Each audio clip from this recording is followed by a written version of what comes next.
Ma'asyiral muslimin yang dimuliakan Allah Azza wa Jalla. Karena banyak di zaman sekarang kalau menikah dengan janda kaya itu sebelum menikah sudah main notaris. Ini punya saya, jangan diganggu gugat. Yang itu punya kamu, ambil sana. Intinya bahwa Nabi SAW mulai memainkan menjadi seorang peniaga handal dan ulu. Di sinilah Nabi SAW banyak kenal para pedagang-pedagang Arab seperti Abu Bakar, Uthman, Abdurrahman bin Auf, Zubair, dan banyak sekali para peniaga hebat di zaman itu yang kemudian akhirnya berkawan dengan Rasul.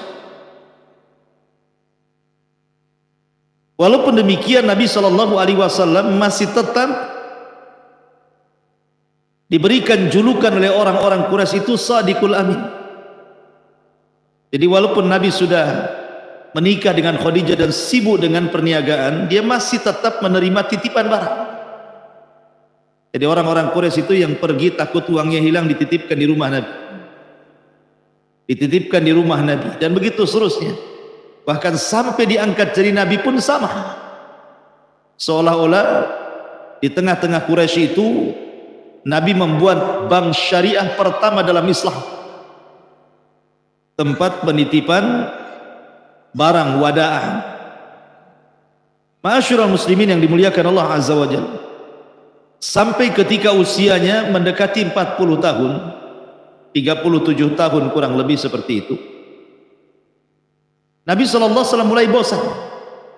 Bosan dengan dunia, bosan dengan berniaga, karena melihat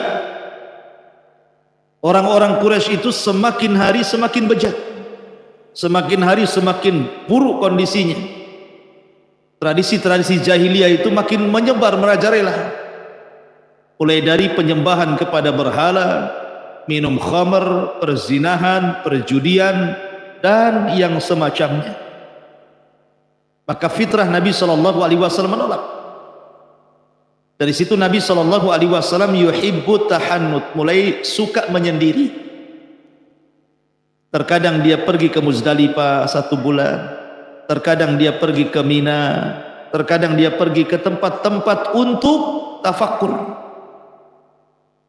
Sampai ketika usianya di usia 39 tahun 6 bulan, 39 tahun 6 bulan, disitulah Nabi SAW dikejutkan dengan mimpi kafalaki subhi.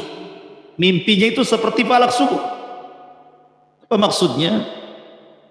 Artinya selama 6 bulan sebelum Rasul diangkat jadi Nabi itu selalu mimpi malamnya. Anehnya malamnya mimpi, besoknya kenyataan mimpi. Setiap beliau mimpi mesti terjadi mimpinya, persis seperti yang dimimpi kejadiannya. Makanya seperti falak subuh. Dan begitulah para nabi, terkadang beli dengan mimpi, seperti Yusuf dalam penjara mentakwilkan mimpi. Ibrahim alaihi salatu wassalam juga ketika mendapatkan perintah untuk menyembelih Ismail pun dimulai dengan mimpi, dan mengatakan kepada Ismail, ya bunai inni ara fil manami anni adzbahuka fangdur madza tara. Wahai anakku, semalam aku bermimpi aku menyembelih kamu, bagaimana pendapatmu? Dan mimpinya para nabi adalah perintah Allah dan wahyu. Jadi Nabi SAW sebelum diangkat menjadi Nabi dan Rasul dimulai dengan mimpi dulu, asik mimpi saja malamnya. Tapi anehnya mimpinya menjadi sebuah kenyataan. Malam mimpi, besoknya terjadi. Malamnya mimpi, besoknya terjadi. Dan itu selama 6 bulan. Ketika genap usianya di 40 tahun,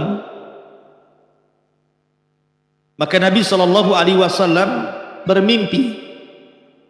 Dalam mimpinya didatangi oleh seseorang jelmaan dari malaikat, kemudian membacakan ayat Al-Quran di dalam sebuah gua. Maka rupanya mimpi ini menjadi sebuah kenyataan. Tepat di usia 40 tahun Allah Subhanahu wa taala memberikan nikmat kepada Rasul, nikmat yang sangat besar. nikmatun nubuwwati war risalah, nikmatun nubuwwati war risalati, nikmat kenabian dan nikmat risalah. Jadi ketika Nabi SAW di usia 40 tahun, kenapa Allah pilih 40 tahun? Karena usia 40 tahun itu usia lagi matang-matangnya. Makanya Allah mengatakan, falamma balagha arba'ina sanatan qala rabbi auzini an ashkura ni'mataka allati an'amtu alai wa ala walidayya. Biasanya orang kalau sudah usia 40 tahun itu matang otaknya, secara emosi sudah stabil, nikmat pun secara global sudah diberikan Allah. Karena biasa di usia 40 tahun itu sudah berumah tangga, di usia 40 tahun sudah punya anak, di usia 40 tahun biasanya sudah ada pekerjaan yang mapan, di usia 40 tahun sudah bisa merendahkan emosi, di usia 40 tahun bisa berpikir, bisa menimbang. Makanya kemudian usia ini ada rahasia di balik 40 tahun itu. Kenapa Rasul di usia ini diangkat jadi nabi? Kan bisa saja Allah angkat di usia 30 tahun, di usia 25 tahun supaya lagi kencang-kencangnya kan gitu. Tapi tidak, Allah mengangkat Rasul di usia 40 tahun. Karena disitulah memang matang-matangnya usia manusia. Makanya penduduk sorga pun usianya antara 40 sampai 43 tahun kan. Sama dengan Nabi Isa bin Maryam ketika diangkat usianya berapa? 43 tahun. 33 tahun apa? Jadi penduduk Nabi SAW diangkat menjadi Nabi dan Rasul di usia 40 tahun. Bagaimana kisahnya? Jadi suatu ketika Nabi SAW tepat di bulan Ramadan, lebih tepat lagi di 10 akhir Ramadan, lebih tepat lagi di tanggal-tanggal ganjil bulan Ramadan, di 10 akhir Ramadan. Bisa 21, bisa 23, bisa 25, bisa 27, bisa 29. Nabi SAW sudah 1 bulan tahannud, beriktikaf di dalam gua yang disebut dengan Gua Hira. Disitulah Nabi SAW tafakkur. Tiba-tiba ketika dia sedang tafakkur, datang malaikat Jibril dalam bentuk manusia. Ingat, Jibril itu kalau datang menemui Rasul pasti akan berpenampilan dengan penampilan yang indah, yang bersih, yang tampan, yang ganteng supaya tidak menakuti. Masuk dia ke dalam gua, kemudian mengucapkan salam, assalamualaikum ya Muhammad. Nabi bingung, karena Nabi tidak kenal dia.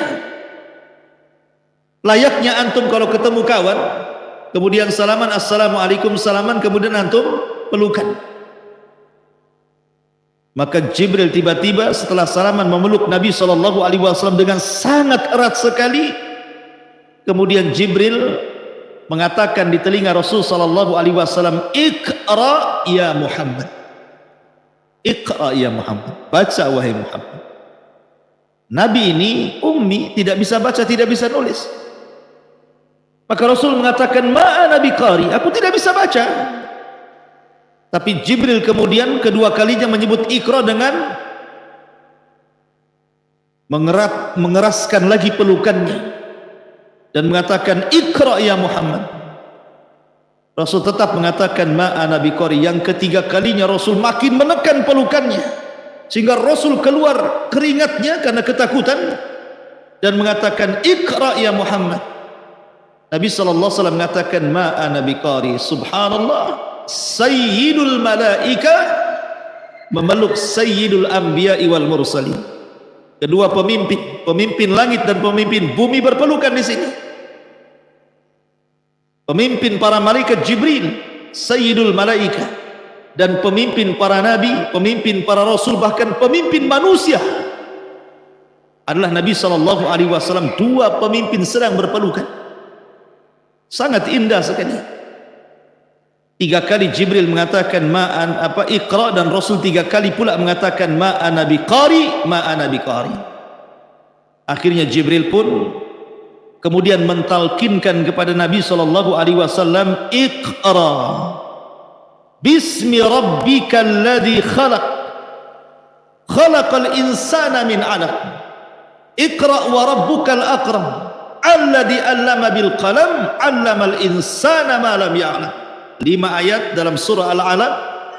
Inilah 5 ayat pertama kali turun kepada Rasul dari surah Al-Alaq, yang sebelumnya belum pernah Quran turun kepada Nabi SAW, dan itu peristiwanya tepat di malam Lailatul Qadar.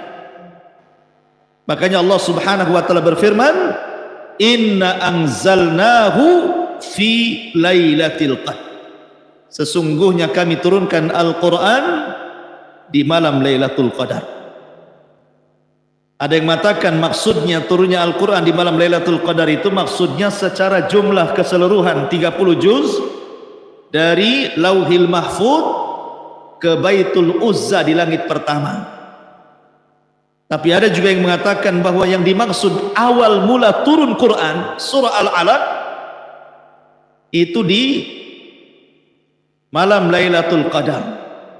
Adapun ayat-ayat yang lain ya disesuaikan dengan peristiwa dan kejadian. Tapi yang pertama kali turun kepada Rasul di malam Lailatul Qadar. Makanya Allah Subhanahu wa taala mengatakan syahrul ramadhan alladzi unzila fihil Qur'an. Bulan Ramadan itu bulan diturunkan Al-Quran, dan lebih khusus lagi malam Lailatul Qadar, karena malam Lailatul Qadar itu malam Lailatul Mubarak, malam yang penuh dengan berkah. Ma'asyiral muslimin yang dimuliakan Allah Azza wa Jalla, maka Nabi SAW ketika kemudian Jibril membacakan kalimat Iqra, Iqra bismi rabbikal ladzi khalaq, Rasul ikut-ikut membaca Iqra bismi rabbikal ladzi khalaq, khalaqal insana min 'alaq. Maka Rasul cepat-cepat mengikuti gerakan Jibril. Maka Allah Subhanahu wa taala memerintahkan Rasul untuk tidak mengikuti ucapan Jibril, la tuharrik bihi lisanaka lita'jala bi. Jangan kau tergesa-gesa, dengarkan saja gitu. Enggak usah mengikuti Jibril, satu ayat kau ikut satu ayat karena takut lupa. Karena Allah Subhanahu wa taala kumpulkan Al-Qur'an itu ke dada Nabi sallallahu alaihi wasallam.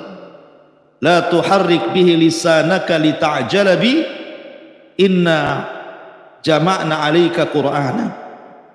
Ma'asyiral muslimin yang dimuliakan Allah Subhanahu wa taala, setelah turun surah Al-Alaq 5 ayat pertama ini, resmilah Rasul diberikan SK dan didaulat menjadi seorang nabi. Nubbi'a bil Iqra wa ursila bil Mudaththir. Maka dia diangkat menjadi nabi dengan turunnya surah Iqra atau Al-Alaq. Setelah kejadian ini, Nabi SAW ketakutan manusiawi. Berada di dalam gua sendirian, tiba-tiba dikejutkan oleh seseorang, tiba-tiba kemudian mengajarkan surah Al-Alaq kepada Rasul dan memaksa untuk diikuti dan dibaca gitu ya. Maka Nabi SAW pulang dalam kondisi ketakutan. Dia datang kepada Khadijah bintu Khuwailid radhiyallahu anha, kemudian mengatakan kepada Khadijah, ya Khadijah, ya Khadijah, zammiluni zammiluni. Wahai Khadijah, selimuti aku, wahai Khadijah, selimuti aku. Maka Khadijah pun kemudian menyelimuti Nabi SAW setelah peristiwa itu. Kemudian Khadijah memberikan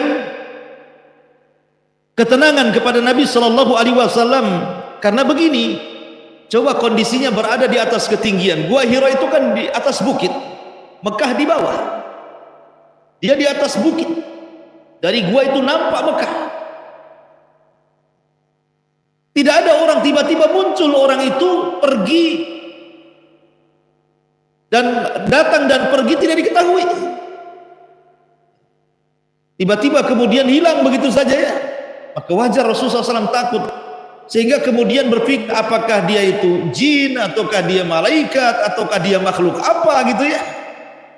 Wajar Nabi SAW takut jadinya ya. Akhirnya kemudian dia pun datang menemui Khadijah dengan menggigil untuk diselimuti.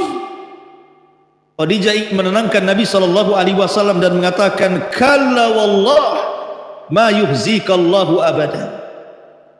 Wahai suamiku, peristiwa ini jangan kau pikirkan. Ini bukan peristiwa yang akan menghinakan dirimu.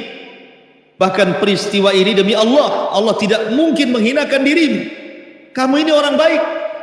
Innaka latasilur rahim, kamu orang yang menyambung silaturahim. Wa tahmilul kal, menanggung beban orang-orang. Wa taqsibul ma'dum, membantu orang yang kesusahan. Wa taqri dhaifa, membantu memuliakan tamu-tamu. Wa tu'inu ala nawabi'il haq, dan engkau senantiasa membela kebenaran. Engkau orang baik, tak mungkin kamu ini peristiwa ini menghinakan dirimu wahai suamiku.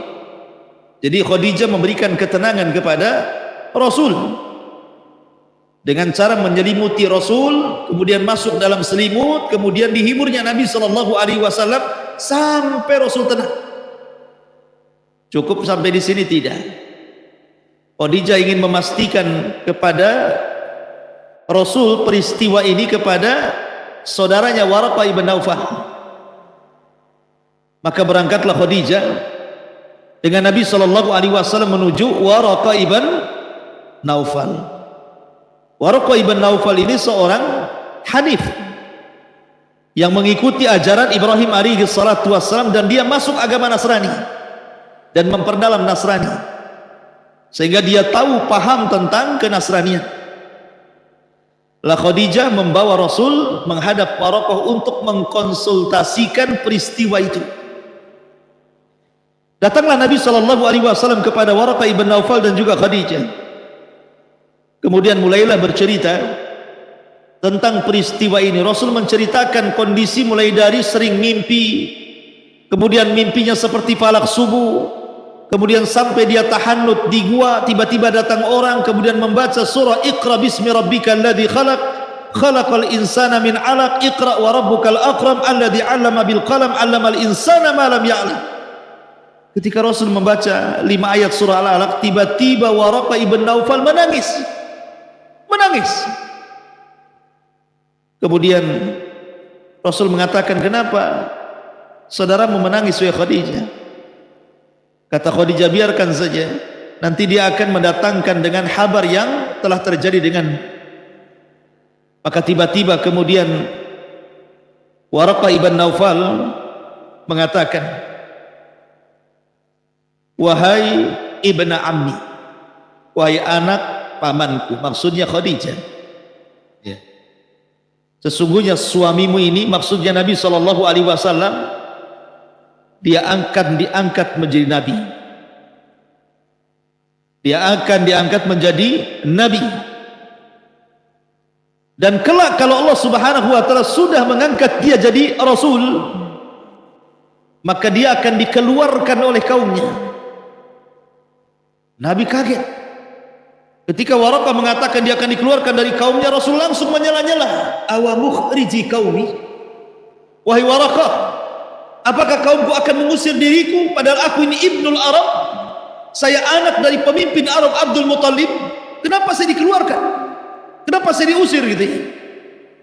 Maka Waraqah mengatakan, ya Muhammad, apapun yang kau bawa atau siapapun yang membawa apa yang kau bawa, kecuali pasti akan diusir, kecuali pasti akan dibunuh, kecuali pasti akan disakiti. Tetapi tenang, Allah Subhanahu wa taala akan menjagamu.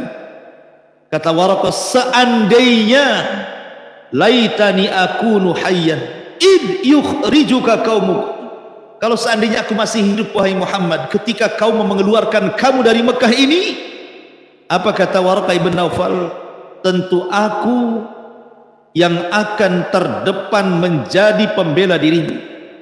Dari sini menunjukkan bahwa Waraqah ibn Naufal beriman kepada Nabi SAW, karena dia berjanji kalau seandainya ketika Allah mengutus engkau menjadi nabi dan rasul dan kau mengeluarkan dirimu dari kaummu ini, maka saya akan membelamu. Menunjukkan Waraqah beriman dengan Nabi SAW. Sehingga ada khilaf para ulama tentang siapa yang beriman dari kalangan orang dewasa. Ada yang mengatakan Waraqah, ada yang mengatakan Abu Bakar Siddiq radhiyallahu anhu. Ma'asyiral muslimin yang dimuliakan Allah Azza wa Jalla. Maka dari sini Khadijah dan Rasul sallallahu alaihi wasallam mendapatkan maklumat dari Waraqah bahwa suaminya akan diangkat bukan hanya jadi nabi tapi jadi rasul. Maka hari pertama lewat setelah konsultasi kepada Waraqah, hari kedua, hari ketiga, 1 minggu, 1 bulan. Nabi sallallahu alaihi wasallam kemudian balik lagi ke gua, tidak tampak juga Jibril datang lagi. Bulan kedua tidak juga Jibril datang. Bulan ketiga Jibril tidak datang lagi. Bulan keempat, bulan kelima, sampai bulan keenam, 6 bulan setelahnya Nabi mulai sempit dadanya. Sehingga mungkin bahasa kita, betul tuh Waraqah ini cerita nih. Nah gitu loh bahasa kitanya. Jangan-jangan dia buat cerita saja kata. Karena Jibril cuma 1 kali, habis itu datang lagi. Sesak dada Nabi. Sampai ada dalam sebuah asar itu, saking sesaknya dada Nabi, Nabi sampai naik ke atas bukit dan hampir bunuh diri. Karena dia merasa, apakah saya ini gila? Apakah yang datang kepada saya ini jin? Apakah setan gitu ya? Karena nggak datang lagi 1 kali aja masalahnya. Tetapi riwayat asar tentang Rasul akan terjun dan bunuh diri, ya sebagian ulama juga ada yang mengkritik, tidak benar kisah itu. Tapi ada juga yang menetapkan karena ada asar.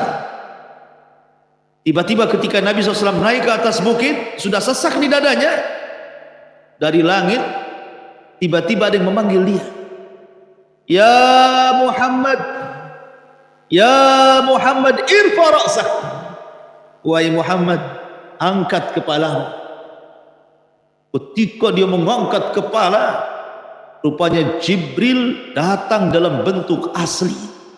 Kalau pertama kan dalam bentuk manusia, ini dalam bentuk asli, sedang duduk di antara langit dan bumi, terbentang 600 sayap, yang 1 sayap sadal ufuk. Sadal ufuk itu artinya panjangnya mulai terbenam sampai terbitnya matahari. Jadi kalau kita melihat ke depan sayap Jibril, melihat ke belakang sayap Jibril, ke samping kiri kanan sayap Jibril, seolah-olah langit ini ditutupi oleh sayap Jibril. Dan tidak ada yang mengetahui tentunya kecuali Rasul.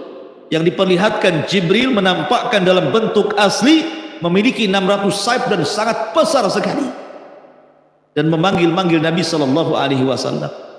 Sontak saja Rasul makin takut. Ketemu orang dalam gua saja sudah takut, macam mana pula ketemu Jibril dalam bentuk rupanya yang asli. Ibaratnya antum datang ke hutan Jabal Uhud sana, ketemu dinosaurus kan itu. Apa enggak bingung? Tungganglah, jangan dinosaurus lah, ular sawah saja tuh udah ketakutan. Jangan ular sawah, ada orang yang takut kecoa, ikhwan. Ada kecoa terbang di rumah, takut ngambil sapu. Bukan kecoa yang diperang itu, listrik kena perang sama dia, sama gagang sapu saking takut. Ini yang ditampakkan makhluk besar. Lari Nabi sallallahu alaihi wasallam. Jibril terus memanggil-manggil. Ya. Masyarul muslimin yang dimuliakan, sampai akhirnya dia sampai di rumahnya, kemudian pintu tidak tertutup, langsung masuk ke kamar. Kemudian dia memanggil-manggil Khadijah, dathiruni ya Khadijah, dathiruni. Aina Khadijah, di mana Khadijah? Sambil menggigil ketakutan, kemudian mengambil selimut, masuk ke dalam selimut. Rupanya Jibril, suaranya masuk ke dalam selimut.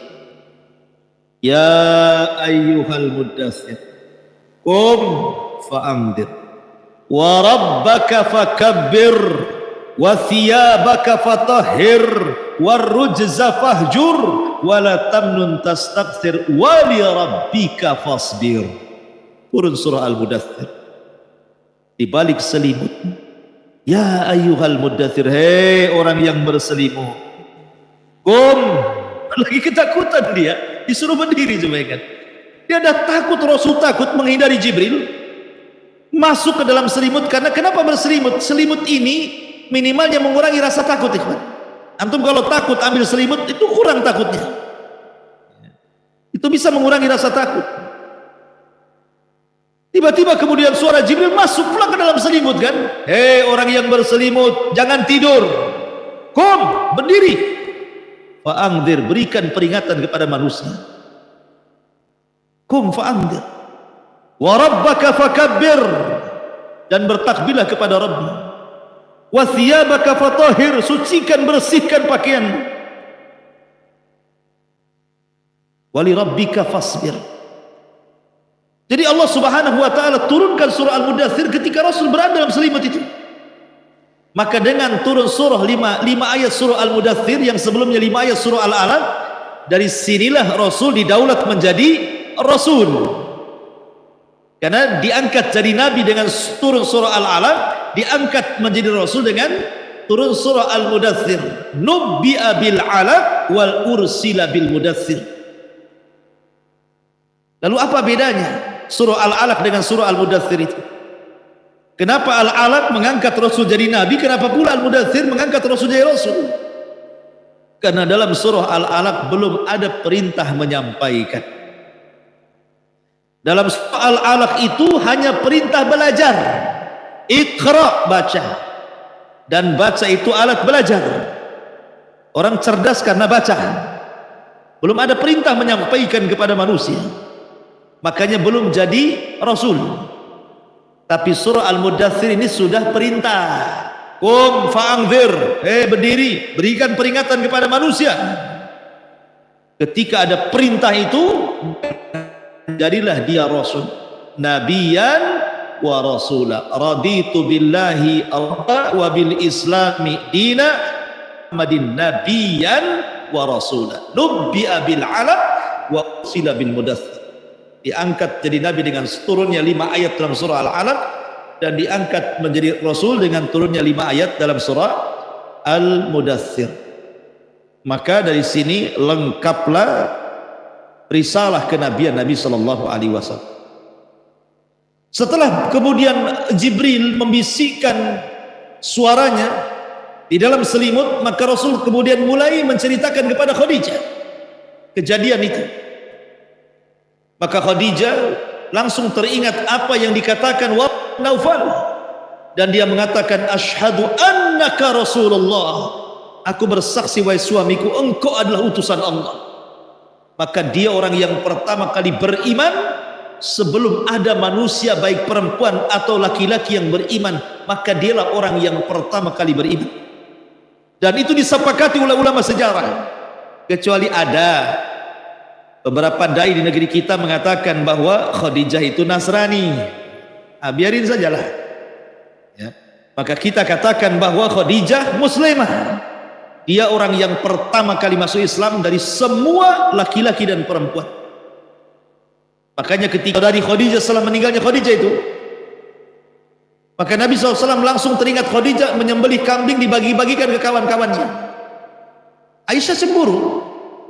Aisyah radhiyallahu anha, ya Rasulullah, di depan lu ada gadis cantik lagi, sementara istrimu yang sudah meninggal itu sudah tua, sudah nggak ada, sudah mati, kok masih sebut-sebut dia juga, katanya.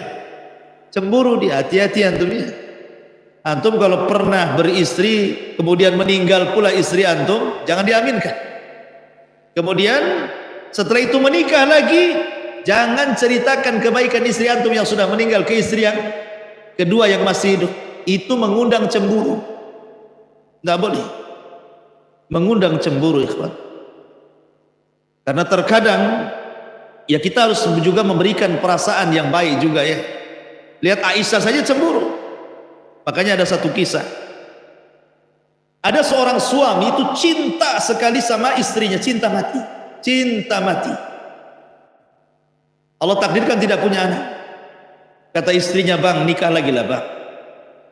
Kata suaminya, tidak mau. Abang ini tidak punya laki-laki lain kecuali hanya dirimu yang kusayang. Gak ada lagi cinta sejati kecuali untuk. Sudah jangan cerita nikah lagi, nikah lagi. Akhirnya terus sudah lama bertahun-tahun tidak punya anak juga. Istrinya mendorong seperti ini nikah lagi, tapi suaminya jawabannya sama. Rupanya istrinya ini terkena penyakit kanker. Masuklah rumah sakit. Karena saking sayangnya dengan istrinya, sampai rela dia tidak bekerja. Dia tunggu istri di samping, istrinya di rumah sakit, dan pekerjaan dibawa ke rumah sakit, laptopnya dibawa ke rumah sakit. Saking tidak mau pisah dengan istrinya.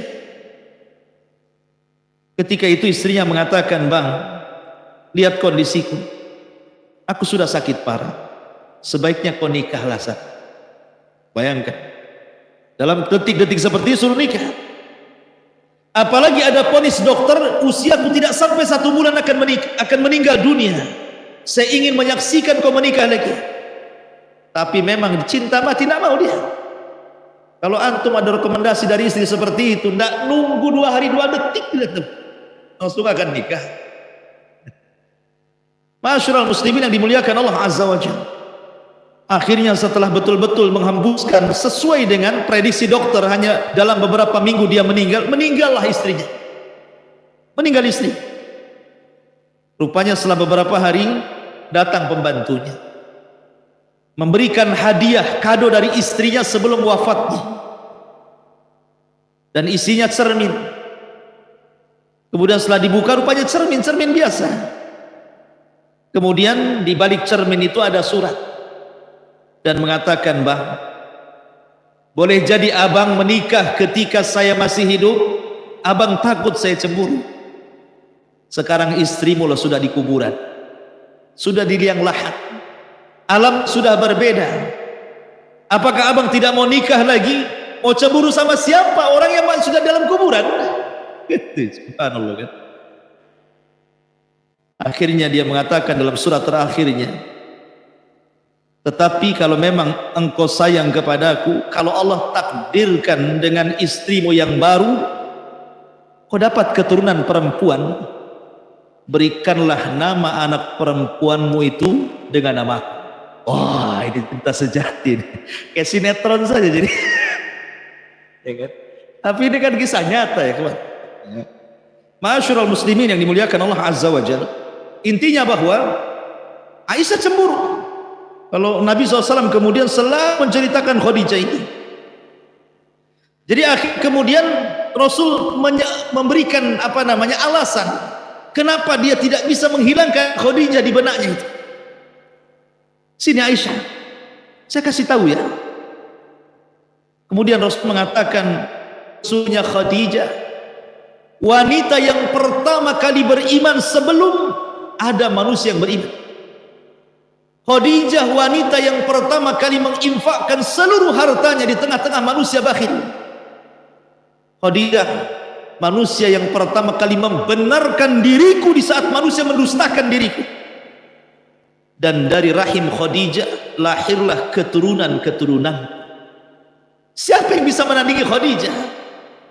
Dia orang yang pertama beriman, dia orang yang pertama kali membenarkan, dia orang yang pertama kali menyerahkan hartanya untuk dakwah, dan dari rahimnya lahirlah keturunanku. Dan itu tidak ada pada istri-istriku. Wajar kalau aku nyebut-nyebut Khadijah, begitu maksud. Artinya bahwa Khadijah spesial bagi Nabi SAW sampai tahun wafatnya disebut Amul Hazni, tahun kesedihan. 1 tahun Rasul itu sedih terus. Lihat bantal nampak Khadijah, lihat kursi nampak Khadijah, bahasanya seperti itu. Orang cintakan semua jadi seolah-olah orang yang dicintainya kan. Antum kalau cinta sama orang lihat pohon pisang bisa nggak pada di sini. Makanya orang kalau sudah cinta itu kadang-kadang gila loh. Makanya ada kisah Laila Majnun. Antum tahu Laila Majnun? Laila itu nama perempuannya, Majnun itu nama laki-laki. Majnun itu artinya edan, ya, itu gila, ya, itu sinting mungkin gitu. Sebut Majnun. Saking cintanya dengan Laila, jadi Majnun dia, jadi gila dia. Senang Majnun ini. Kenapa? Karena namanya terukir di malam hari. Bahasa Arabnya malam apa? Lailun. Kekasihku ada. Datang di siang hari benci dia. Kenapa? Hilang kekasihnya. Itulah Majnun. Ya. Ketika dia suatu ketika berburu, lapar nih si Majnun nih, berburu, pengen makan. Akhirnya adalah dia binatang yang sedang lari dikejar sama dia. Rupanya seekor kijang. Kijang binatang bukan kijang mobil, susah diburu kijang mobil. Dibom kalau kijang mobilnya, nggak usah dipanah ya. Jadi lewatlah binatang kijang, dipanah sama dia, kena pula kakinya. Kijang kan pandai itu, biasanya dia pura-pura mati. Jadi pura-pura mati, diambillah pisau sama si Majnun ini dan hampir digorok. Tetapi sebelum digorok, diliatin matanya. Kok matanya sama dengan Laila katanya. Lihat matanya kijang itu sama dengan Laila. Akhirnya dilepas. Kata kawannya, kenapa kau lepas? Jangan dibunuh. Mata dia sama dengan Laila. Majnun kau katanya. Sejak itu disebut Majnun dia. Makanya Laila Majnun gitu ya. Intinya ma'asyiral muslimin yang dimuliakan Allah Azza wa Jalla. Jadi Nabi itu ya tidak juga kemudian Nabi seperti Majnun, tidak. Maksudnya orang kalau sudah cinta kepada istri seperti Nabi Shallallahu Alaihi Wasallam sampai terngiang-ngiang, makanya kemudian dicarikan orang yang bisa mengobati penyakit itu. Nikahlah Rasul dengan Aisyah radhiyallahu anha, dan alhamdulillah ada pengganti sedikit demi sedikit kan terlupakan. Makanya obat orang yang mencintai istri dan ditinggal mati istri, cepat nikah lagi. Nah, itu obatnya. Sebab kalau tidak nikah lagi kepikiran terus, bisa kurus kering dia. Kurus kering, nggak, akhir malas sana sini. Seolah di dunia itu hanya dia saja. Makanya cepat nikah lagi. Yang istrinya meninggal, kalau istrinya masih hidup ya izin dulu. Baik. Balik ke cerita tadi. Jadi pertama yang beriman Khadijah bintu Khuwailid. Kemudian setelah itu kan Ali radhiyallahu anhu, itu kan satu atap dengan Rasul. Karena Rasul itu kan sudah lama dididik dan dibesarkan oleh pamannya Abu Thalib, maka jazaul ihsan ilal ihsan. Balasan orang berbuat baik itu dengan kebaikan yang sama. Maka Nabi mengambil salah satu putra Abi Thalib, dididik di rumah dia. Abi Thalib itu kan banyak anaknya, ada namanya Ukail, ada namanya Ali, ada namanya Hamzah gitu. Lah masing-masing orang itu mengambil anaknya Abu Thalib karena fakir. Seperti Abbas, Hamzah dididik oleh Abbas. Kemudian Ali diambil oleh Nabi Shallallahu Alaihi Wasallam untuk mengurangi beban Abu Thalib yang miskin. Lah ketika itu Ali usianya 10 tahun. Ketika melihat Khadijah beriman kepada Nabi SAW, ikut-ikut dia beriman dia.